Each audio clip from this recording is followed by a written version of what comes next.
আমরা আজকে আছি লিটল ম্যাগাজিন মেলার শেষ দিনে। আমাদের বিষয় সঞ্চালক শরৎবাবু বলে গেছেন যে রণজিৎ গুহর উপর আমাদের আজকের আলোচনা। আমার বাঁদিকে আছেন ডক্টর রঙ্গনকান্তি জানা, আমার ডান দিকে আছেন ডক্টর অয়ন চট্টোপাধ্যায়।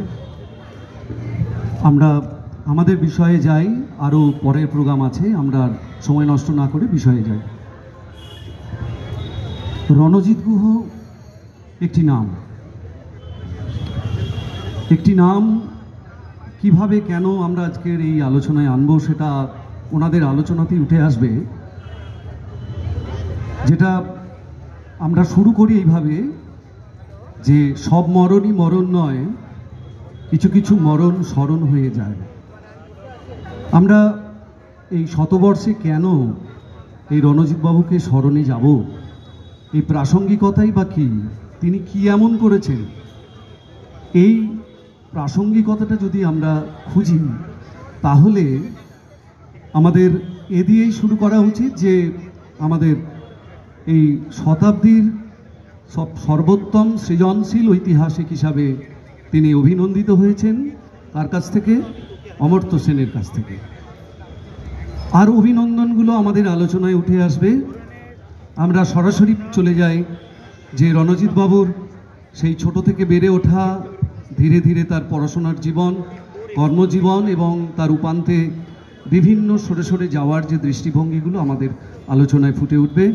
আমরা প্রথমেই ডক্টর রঙ্গনকান্তি জানার কাছে আমরা জানতে চাইব যে আজকের এই যে শতবর্ষে দাঁড়িয়ে রণজিৎ বাবুকে আমরা স্মরণ করছি, সত্যিই কি প্রাসঙ্গিক, বা কেন আমরা স্মরণ করব, এই বিষয়টা যদি আমাদের কাছে একটু তুলে ধরেন।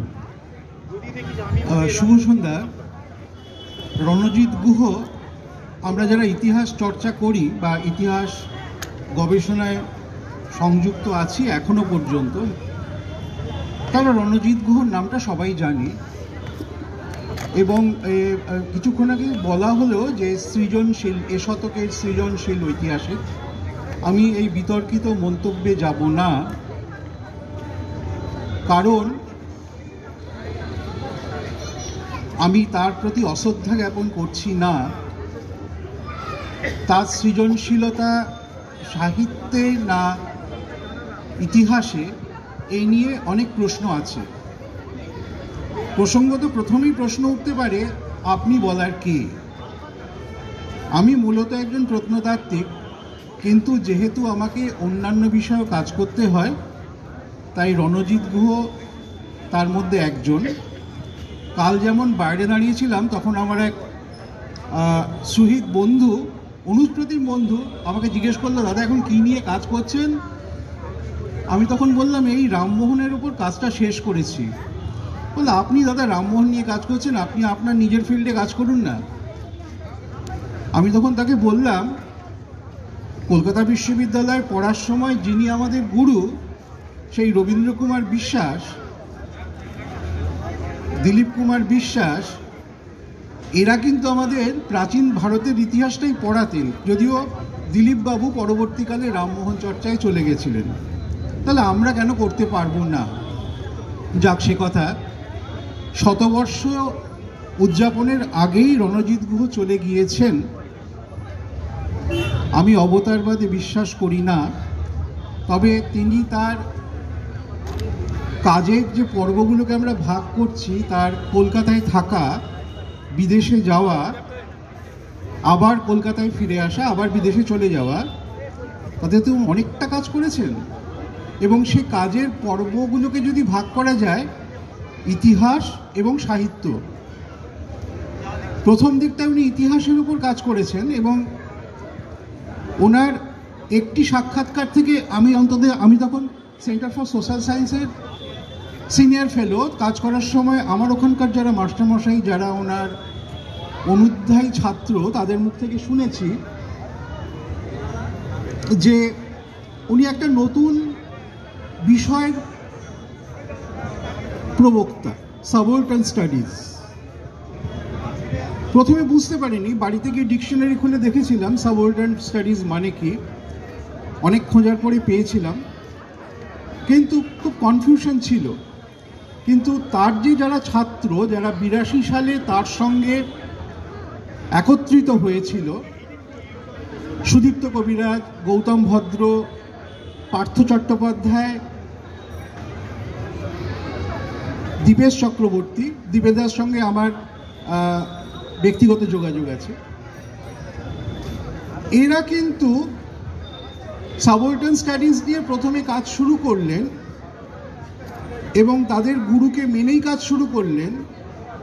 তারা ধরতে চাইলেন সেই বর্গটিকে, যে বর্গ ভারতীয় ইতিহাস চর্চায় একটা স্থিতাবস্থা থেকে একটা নতুন দিক দেখার চেষ্টা করেছে। আমরা তখন গবেষক, আমাদের তখন মনে হয়েছিল বাহ, একটা নতুন বিষয় খুলে দেওয়া হলো। তো আজ মনে হয় 6 জন বা 7 জন অন্ধ যদি একটা হাতির গায়ে হাত বুলোয়, ইতিহাস যদি হাতি হয়, তারা বিভিন্ন সময় তাকে বিভিন্নভাবে দেখবে। ক্ষেত্রবিশেষে আমি প্রফেসর অ্যান্দ্রে বেতেকে পেয়েছি আমার একজন গুরু হিসাবে। প্রফেসর অ্যান্দ্রে বেতে আমাকে বলেছিলেন যে দেখো, গজদন্ত মিনারে বসে যদি তুমি ইতিহাস চর্চা করো, তাহলে তার একটা চর্চা হবে ওপর থেকে নিচকে দেখা, আর যদি তুমি নিচ থেকে চর্চা শুরু করো, অর্থাৎ যে মানুষগুলোকে নিয়ে আমরা নিম্নবর্গ বলছি তাদের সঙ্গে মিশে যদি কাজ করার চেষ্টা করো, তাদের দৈনন্দিন জীবনচর্যাকে ধরে যদি কাজ করার চেষ্টা করো, সেই চর্চাটা কিন্তু হবে নিম্নবর্গের স্পন্দনটাকে স্পর্শ করে ইতিহাস চর্চা। তাদেরও কিন্তু একটা ইতিহাস আছে, সেই ইতিহাস কিন্তু নথিভুক্ত নয়। সাবঅল্টার্ন স্টাডিজ কিন্তু সেই নথিকে ধরতে পারেননি, কারণ তারা নথিকে নেননি, তারা নতুনভাবে ভাবতে চেষ্টা করেছিলেন। কিন্তু তারা কেন ভাবলেন না যে ভারত উপমহাদেশে বর্ণ আছে, শ্রেণী আছে, রাজা আছে, সামন্ত রাজা আছে, জমিদার আছে, প্রজা আছে, দলিত আছে এবং দাস আছে। সবার কথা কি এই সাবঅল্টার্নের মধ্যে এসছে? হ্যাঁ স্যার, একটা এখানে সংযোজন করি আমি, যে আমরা প্রাসঙ্গিকতা খুঁজতে গিয়ে দৃষ্টিভঙ্গিতে পৌঁছে যাচ্ছি, যে সাবঅল্টার্ন একটা দৃষ্টিভঙ্গি। এখন এই দৃষ্টিভঙ্গি আমরা ভারতবর্ষের ইতিহাস চর্চা করতে গিয়ে এই রণজিৎ বাবুর আগে পাইনি। এখন এই দৃষ্টিভঙ্গি থেকে যদি আমরা প্রাসঙ্গিকতা খুঁজি, তাহলে আমরা এই সাবঅল্টার্ন স্টাডির কি গুরুত্ব আছে, এই সাবঅল্টার্ন জিনিসটা কি। আমি যদি অয়নবাবুর কাছে যাই, আপনাকে একটু থামিয়ে পরের প্রশ্নে যাব। অয়নবাবুকে আমি বলতে চাইছি, আমরা যে আলোচনায় আসতে চাইছি স্যার, যে এই যে সাবঅল্টার্ন স্টাডিজ আমরা কিন্তু ভারতবর্ষে বা গোটা পৃথিবীতে নতুন রণজিৎ বাবুর হাত ধরে আমাদের জন্ম হয়েছে। তা এই স্টাডিটার গুরুত্ব আমরা কিভাবে দেখব? ভারতবর্ষের ইতিহাস তো আমরা এক ধরনের ইতিহাস চর্চা, ইতিহাস নির্মাণ আমরা দেখি, যে সেই ইতিহাস নির্মাণ থেকে সাবঅল্টার্ন, সেখানেই বোধহয় আমরা প্রাসঙ্গিকতাটা পেতে পারি। আমি আগে একটু বলে নিই, স্যারের অনুমতি নিয়েই। স্যার ইতিহাসের এবং সমাজবিজ্ঞানের একজন পথিকৃৎ। তো আমি শুরুর সময় সঞ্চালক মহাশয় যে কথাটি বললেন অমর্ত্য সেনের, ওটা সম্ভবত ওই রুল অফ প্রপার্টি ফর বেঙ্গলের যে 1996 সালের যে সংস্করণ, সেখানে অমর্ত্য সেনের ভূমিকাতে অমর্ত্য সেন বলছেন একটা শব্দ রয়েছে সেখানে তর্কযুক্তভাবে, তিনি শতাব্দীর সবচেয়ে সৃজনশীল ঐতিহাসিক হিসেবে বলছেন।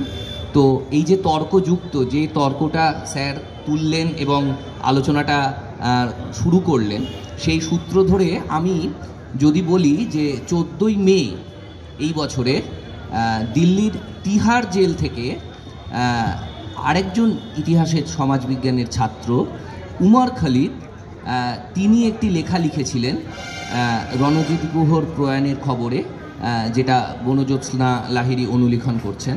সেখানেও উমর খালিদও রণজিৎ গুহকে perhaps the most significant historian বলে অভিহিত করছেন। এই যে পারহ্যাপস এবং তর্কযুক্তভাবে, এই তর্কের জায়গাটা থেকে আমরা জানি যে বিজ্ঞানের ক্ষেত্রেও আমরা যখন হাইজেনবার্গের আনসার্টেনটি প্রিন্সিপাল যখন বেরোলো, হ্যাঁ, তারপরে কিন্তু এই বিষয়টা কতটা বিজ্ঞানের আওতাভুক্ত, কতটা পদার্থবিজ্ঞান, কতটা দর্শন, তাই নিয়ে অনেক প্রশ্ন উঠে গেছিলো যে আদৌ এটা বিজ্ঞান কি না।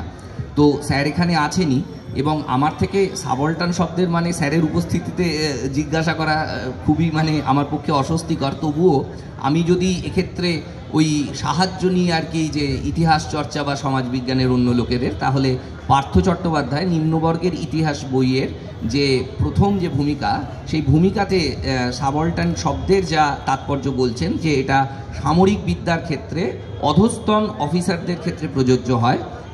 তারপরে এটা রণজিৎ গুহ তার নিম্নবর্গ বিষয়টাকে করছেন, কিন্তু এটা আন্তোনিও গ্রামসির রচনাতে যে কারাগারের যে নোট বই সেখান থেকে পাওয়া যাচ্ছে, যেখানে আমরা জানি যে গ্রামসি যখন লিখছেন মুসোলিনির কারাগার থেকে, তখন তিনি অনেক শব্দকে সরাসরি লিখতে পারছেন না, তিনি মার্ক্সের নাম বলতে পারছেন না, হ্যাঁ, তাকে মার্ক্সবাদের নামটা বলতে পারছেন না কোনোভাবে।